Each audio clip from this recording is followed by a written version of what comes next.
The office air felt heavy as Emma stood at the reception desk, her voice sharp and dismissive.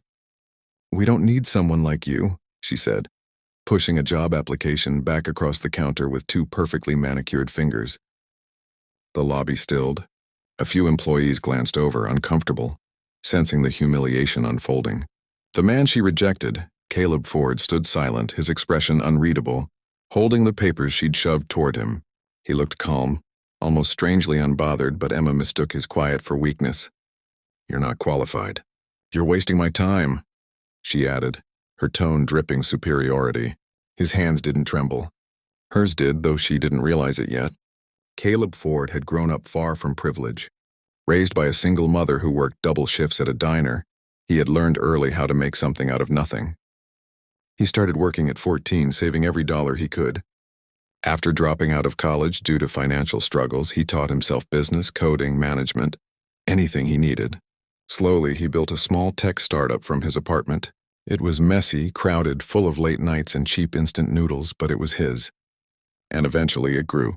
Investors noticed. Clients multiplied. Before he knew it, Caleb had money, a team, and a reputation built from the ground up. Yet despite success, he stayed humble. He dressed simply. He carried himself gently. He knew how it felt to be invisible. Emma Parker lived in a completely different world. She wasn't cruel by nature, but her job at the front desk had taught her to protect her position with walls. She judged quickly, feared losing control, and believed that if she appeared tough, people would respect her. She believed she could read people instantly, who mattered and who didn't. Caleb, in simple clothes and worn shoes, didn't fit her idea of someone worth noticing.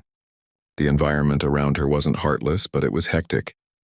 Phones ringing constantly, frustrated clients pacing, managers rushing past with coffee cups and deadlines. Emma was often overwhelmed, and that made her impatient. She didn't mean to hurt people, but today frustration and stress made her sharper than usual.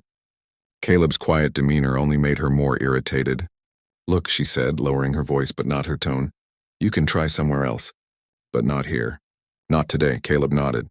"Thank you for your time," he said calmly. Her sharpness bounced off him like wind against stone. As Caleb turned to leave, the office doors burst open with a wave of voices and footsteps. Executives in suits rushed in, surrounding someone powerful. The atmosphere shifted instantly.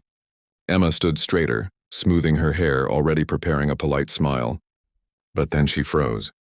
The group parted, and standing in the center, confident, composed, unmistakably important, was Caleb, the same man she had just rejected. Except now he wasn't silent. He wasn't invisible. He was the new owner.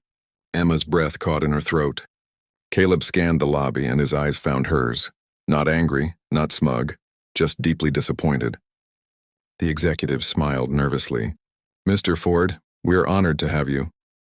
"Thank you," Caleb said mildly, but his attention stayed on Emma.